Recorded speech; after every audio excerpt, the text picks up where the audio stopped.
This is Dawson Gap Farm. We are a farm that's about an hour north of here. And we also produce Dawson Gap Naturals, premium non-GMO livestock feed. We have feed for all animals on the farm. We'd love to tell you more about that. We're also giving away a free bag of feed today. If you'd like to fill out our contact card, we'll make that drawing. On our farm, among other things, we do pasture-raised chicken, pork, turkey for Thanksgiving. The kids have gotten into market lambs. Sometimes we have some steers running around too, and who knows what else. But we have Nigerian dwarf goats, and this is a fun addition for our homesteading activity on our farm because they are productive. I did hear Mr. Salatin talking about that. They can produce milk for our family, and they do produce milk for our household of 9, and it is super yummy, wonderful raw milk that we consume as a family, and we are spoiled and there's no going back. But we're also spoiled by the fact that our children love doing this as well, and that's the fun part with goats is it's not just something productive, but it's also something you can love. And they love their goats. So that's a great thing. We need to have joy on our farm too, and the kids really enjoy this, and our whole family loves having the goat milk and the goats around. So today my lovely wife Melissa has been giving our goat milking demonstrations, but this time we want to point out to you all that yes, you can do this. So our children are going to present to you the milk demonstration. We'll be close by, but they certainly know more than I do about this subject. And so I'm going to hand this over to my lovely daughter, the goat girl instead of the goat lady. And she is going to share with you how we milk goats on our homes. So hello everybody, my name is Eva. I'm glad to be doing this demonstration for you. Just show of hands, how many of you have goats? One. A couple in here. I'm taking how many care of goats. want goats? What? Alright. What'd you say? All the kids. So today we're just going to give you a brief, to show you what a simple way to have a homesteading milking situation can be and how easy it can be. So, my sister Selah is going to help us by milking. And James is going to help also. So the first thing we're going to do, I'll just point out that we have this milk stand. It makes it very easy for milking. It can be a little bit difficult if you're trying to milk. And we usually give them food on the stand, so in the morning we'll put them on the stand, they'll jump up, they know that they get to eat on the stand, and that's an extra motivation. Kind of distracts them a little bit if they are a more fidgety goat. So the first thing we're going to do is we're going to clean the udder. And when we go to shows like this, we make this teeth spray, which is made with essential oils and water. It's really easy to just clean off the water. You can clean off your hands with it. At home, we usually use a wash water. It's just water. We put a little dab of soap in it, a dollop of vinegar with warm water, and it works really well. You can get your hands in it. You can clean them off. You can clean the udder off real well with it. So, alright, so and also, not all goats like being milked alive. Some of them can be more fidgety than others, so what we like to do in our barn where we milk, we hang a string from the ceiling, and there is a loop in the bottom of the string. And we will pick up the leg and just set it in the loop, and it opens up the udder. It makes it easier to milk, and it just, it makes it easier all around. So, but we don't have a string here today. So our helper, James, is going to hold the leg. From Simon, Maine. We think your last name is Therian. Shayna Therian from Maine. We have a package for you at the apparel station. Okay. So our helper, James, is going to actually hold the leg for us. And this is just how we did it before we had a barn and we were milking outside in a situation very much like this. So, after clean the udder, we're going to use a strip cup, which doesn't have to be anything fancy. We have a little stainless steel cup. We like using stainless steel just because it's easy to clean, it doesn't break. We don't like using plastic because after time, the bacteria can just get absorbed in it. So we like using stainless steel. You can use glass. Glass does break. So we just like using stainless steel a lot because it's easy and very durable. So what we're going to do with the strip cup is we're going to take the first few squirts of milk from each teat, and we're going to squirt it in the bowl, and we're going to look at it, and we're going to see, is it normal? It should be normal. It's good if it's normal. But we like to check and make sure that it's not creamy, that there's no clumps in it, that it's not like a different color or anything like that. And we also want to see how the doe responds to us milking her, if she responds as usual, if she doesn't like us, if she kicks at us more than she does. Those could be indications that there's an infection in the udder. And we wouldn't want to drink that milk, but we would still milk the udder out, and then we would treat that udder accordingly. So after that, we are ready to milk. And so I'll just explain how you're actually going to milk it. So you're going, what I like to do, and there's many different ways you can figure out what works best for you. This is just what we've done.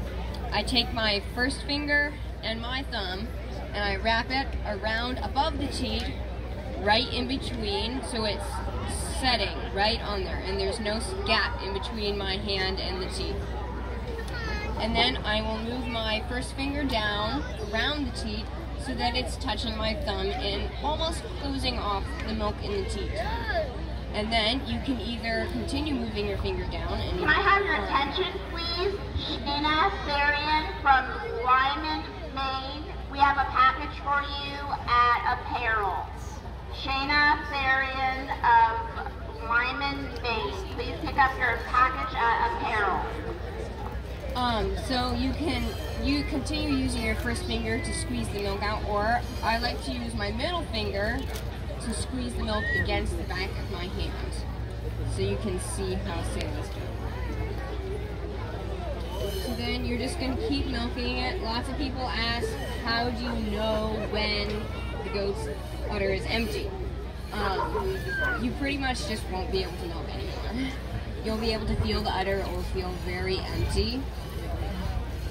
And lots of people also ask, well, how much do the goats give? So the Nigerians, they give, in their peak, which is about 6 to 8 weeks, their production, they start at lactation, their production increases till it reaches its peak, and then it will gradually lessen until it hits a level spot, and it will continue producing that. So at their peak, a good producing doe can give up to 2 quarts a day, which would be, if you were milking twice a day, they would give a quart in the morning and a quart at night. Right now, we only milk once a day. We lock the kids up at night. We milk the mom in the morning, and then we'll let the kids out, and so they're with mom all day, and then we'll continue that day by day. So when you're milking once a day, it would be about 1 quart. I'm going to let Eva just milk a little bit more out. Go ahead.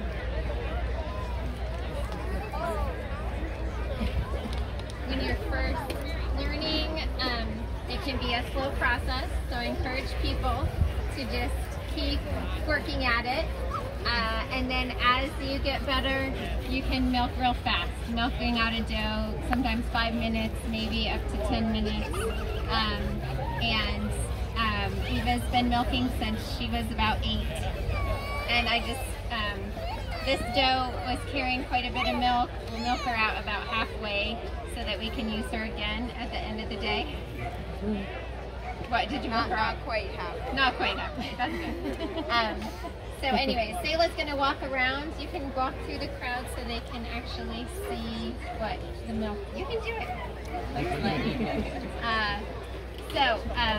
All right, Eva's going to tell us what we do after we milk.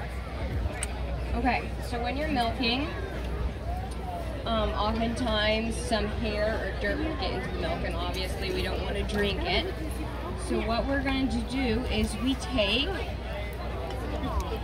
a disposable coffee filter and our funnel, and we set the filter right in the funnel, and we put that in our jar,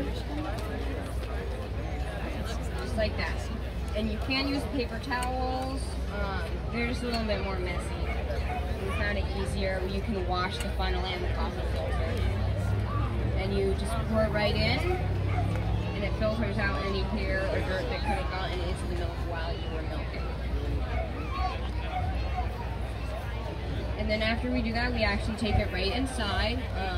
We put it in the freezer, and we freeze it for about an hour, and it just helps to chill the milk more quickly, because we like to drink it a lot, so we don't usually like waiting for it to chill in the fridge. So you don't have to worry about long-term storage. No, we don't. We drink it all. No, we aren't. We don't have anything to try. No, not here. That would require, I don't know what, to give you samples. Do you make soap from it? You can make soap, yeah. So we actually have a lady that we work with. She comes to our store, and we trade her milk and our pork fat, and she makes soap for us. And she brings it into our store, and we sell it there. So yes, people definitely make goat soap. Do you make cheese or other products with soap? Yeah, so we like to make cheese with it. We usually make a soft cheese with it. It's yogurt, ice cream we make too. Does it taste the same, or is there a different consistency or flavor to ice cream? It's been a while since we've done ice cream. It would just matter on how much fat you actually got collected versus milk. So the more, if you just use the straight milk, it's going to be icy, you can. But if you collect some of that fat over a period of time, then you'll get the creamier ice cream consistency. Just before people start wandering off, I want to encourage you all that we started out in suburbia.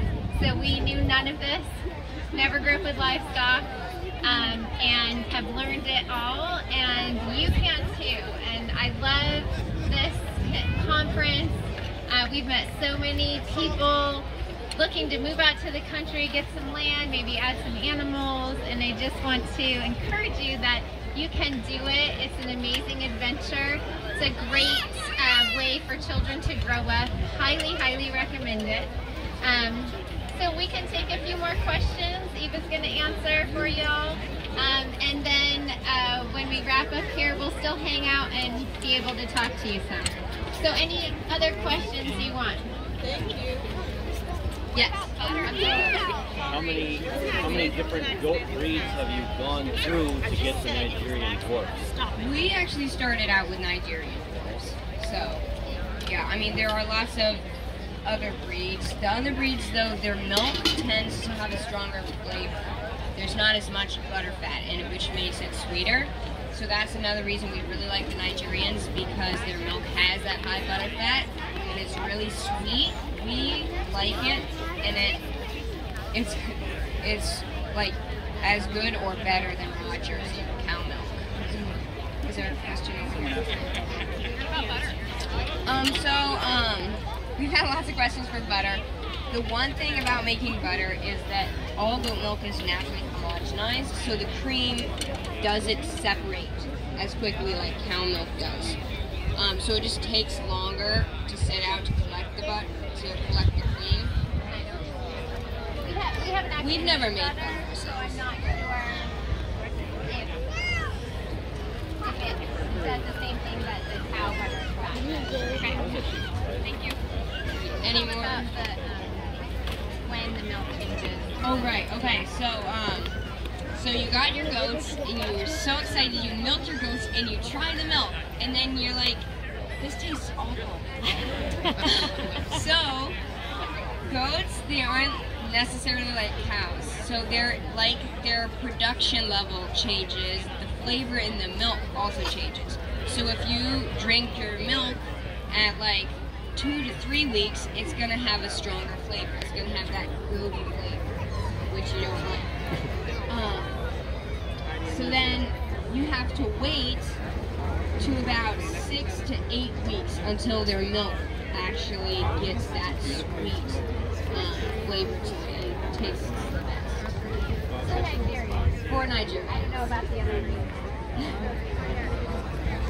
Any other questions? 6% for the goats, yeah. 4 to 6. It Varies. fluctuates, so as you get more into the winter, the butter fat increases, so it might start at 4, and by fall it will be.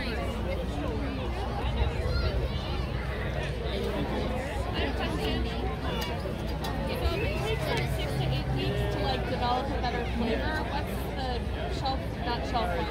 What's the shelf life for? So we usually like to drink the milk within like the 2 weeks.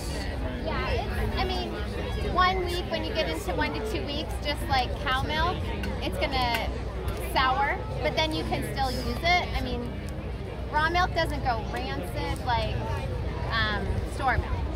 So as far as the 6 to 8 week mark, I just let people know that you can drink it whenever, but the flavor changes and you don't get that real sweet, creamy flavor until about 6 to 8 weeks. We usually start drinking it around 4 weeks because usually I keep kids with mama 2 to 4 weeks.